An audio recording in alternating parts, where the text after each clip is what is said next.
एक छोटे से गांव में सुशीला नाम की एक महिला रहती थी, जिसे उसके ससुराल में उसकी सादगी और गरीबी के कारण अक्सर तिरस्कृत किया जाता था। सुशीला का पति रमेश एक दिहाड़ी मजदूर था।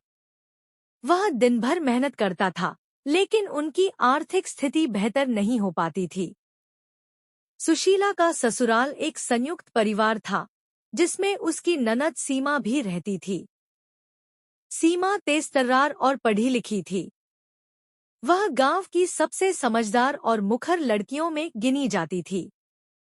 सीमा का व्यवहार सुशीला के प्रति हमेशा कठोर रहता।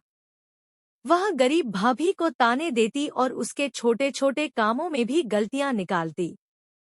अरे भाभी, तुमसे तो रोटी भी सही से नहीं बनती, सीमा अक्सर कहती। सुशीला यह सब सहन करती और चुपचाप अपने काम में लगी रहती।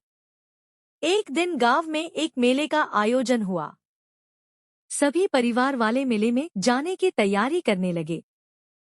सुशीला को नई साड़ी नहीं थी, और जब उसने अपनी पुरानी साड़ी पहनने की कोशिश की, तो सीमा ने उसका मजाक उड़ाते हुए कहा, भाभी, इस साड़ी में तो तुम किसी नौकरानी से भी बदतर लगोगी।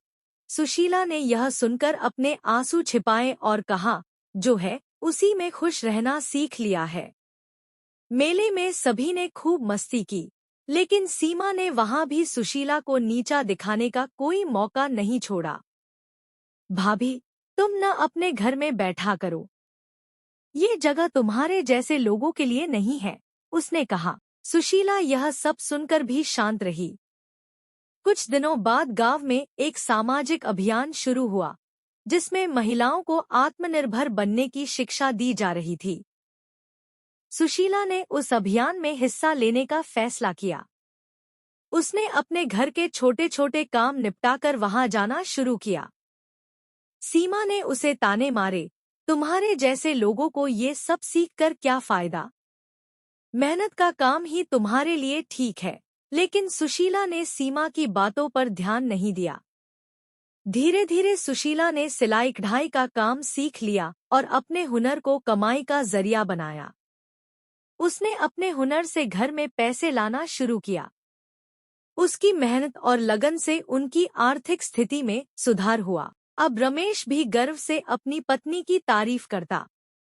एक दिन सीमा को शादी का प्रस्ताव आया। लड़के वालों ने सीमा की पढ़ाई लिखाई और आधुनिक सोच की बहुत तारीफ की, लेकिन शादी से पहले लड़के वालों ने दहेज की मांग की।